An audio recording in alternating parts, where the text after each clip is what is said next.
மாண்புமிகு பேரவைத் தலைவர் அவர்களே, கடந்த ஒரு வார காலமாக தமிழ்நாட்டில் என்னென்ன சட்ட ஒழுங்கு பிரச்சனை, போதைப் பொருளால் எத்தனை கொலைகள் நடந்திருக்கு அப்படிங்கிறது நான் மட்டுமல்ல, இங்கே இருக்கக்கூடிய அனைத்து கட்சி தலைவர்களும் இந்த அரசனுடைய கவனத்திற்கு நாங்கள் எடுத்துகிட்டு வந்தோம். தவிர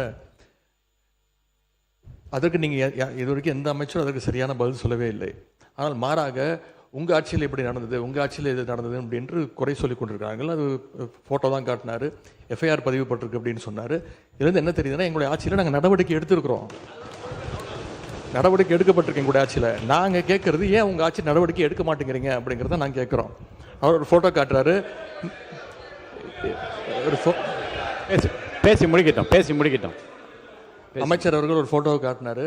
இன்னொரு வீடியோ ஒன்று இருக்குது, அது எல்லாருமே பார்த்தாங்க, ஒட்டுமொத்த இந்தியாவே பார்த்துச்சு, உலகம் முழுக்க பார்த்தாங்க. இருக்கக்கூடிய அமைச்சர் ஒருத்தர் போதைப் பொருள் பவுடராக நுணுக்கி அதை என்ன பண்ணாருங்கிறத விளக்கம் கொடுத்துட்டார். போதும், அது விளக்கம் கொடுத்துட்டார், முடிஞ்சு போச்சு. அதை பற்றி பேச வேணாம். அவைக்கு அதை மட்டும் நீக்கி விடுகிறேன். நீங்க பதில் சொல்லியாச்சு, உட்காருங்க. திரும்ப அதை பற்றி பேச வேண்டாம். கடந்த அவங்க திருப்பி குற்றச்சாட்டு வைக்கும்போது நாங்கள் அதை குற்றச்சாட்டு வைக்குவோம். அது மட்டும் இல்லை, கடந்த 5 ஆண்டுகளாக போதைப் பொருட்களை ஒழிக்க நாங்கள் எங்களுடைய தலைவர், எங்களுடைய முதலமைச்சர் சரியான நடவடிக்கை எடுக்கவில்லை என்ற ஒரு கருத்து இங்கே வைக்கப்படுகிறது. அது தொடர்பாக சில கருத்துக்களை இங்கே நான் கூற விரும்புகின்றேன். ஆட்சிக்கு வந்த ஒரே ஆண்டில் எங்களுடைய தலைவர் அவர்கள் போதைப் பொருள் இல்லா தமிழ்நாடு என்ற இலக்கோடு மதுவிலக்கு அமலாக்கத்துறையையும் நார்காட்டிக்ஸ் இன்டெலிஜென்ஸ் பியூரோ சிஐடி என்ற இரு பிரிவுகளை ஒன்றிணைச்சு இபிசிஐடி என்ற புதிய பிரிவை உருவாக்கினவர் எங்களுடைய தலைவர் திரு முத்துவேல் கருணாநிதி ஸ்டாலின், அன்றைய முதலமைச்சர் அவர்கள். அவர் அன்றைக்கு அப்படி செயல்பட்டதால் தான் கடந்த 5 ஆண்டு கால திராவிட மாடல் ஆட்சியில் இதுவரை இல்லாத அளவுக்கு ஒரு விழிப்புணர்வை ஏற்படுத்தி போதைப் பொருட்களை தொடர்ந்து எங்களுடைய அரசு பறிமுதல் செஞ்சது.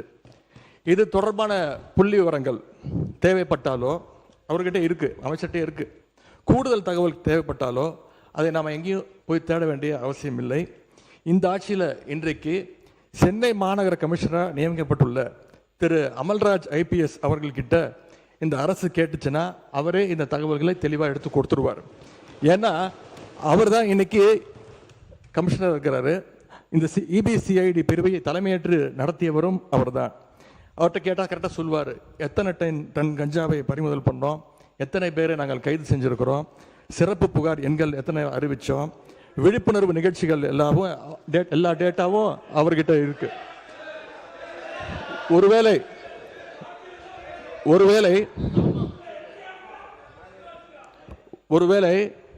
எங்களுடைய திராவிட மாடல் ஆட்சியில் போதைப் பொருளை தடுக்கிற செயல்பாடுகள் சரியா நடக்கல அப்படின்னு இந்த அரசு எங்களை குற்றம் சாட்டுச்சுன்னா நான் உங்ககிட்ட கேட்க வேண்டிய கேள்வி, அப்புறம் என்னத்துக்கு அந்த அவ்வளோ பெரிய அதிகாரியை இப்போ இவ்வளோ முக்கியத்துவம் வாய்ந்த சென்னை மாநகராட்சி ஆணையர் பொறுப்பில் போட்டிருக்கீங்க என்ற கேள்வி இந்த அரசுக்கு வைக்கிறேன்.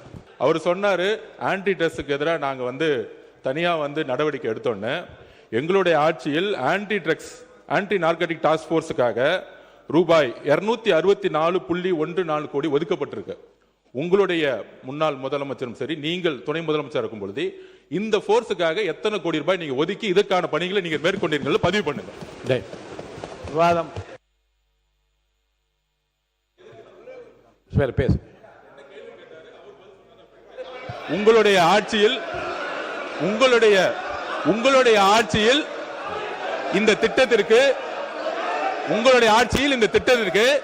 என்ன பணிகள் மேற்கொள்ளப்பட்டது? ஒரு பணினா அதுக்கான பட்ஜெட் ஒதுக்கணும். எவ்வளவு பட்ஜெட் ஒதுக்குனாங்க? மாண்பு எதிர்கட்சி தலைவர் அவர்கள் பேசுங்க. மாண்பு எதிர்கட்சி தலைவர் அவர்கள். பேரவைத் தலைவர் அவர்களே, இன்னொன்று, போதைப் பொருள் ஒழிப்பு மற்றும் சட்டவிரோத கடத்தல் தடுப்பு பணியை சிறப்பாக மேற்கொள்ளும் காவலர்களுக்கு 2 நாட்களுக்கு முன்பு நம்முடைய முதலமைச்சர் அவர்கள் விருதுலாம் வழங்கியிருக்கிறார்.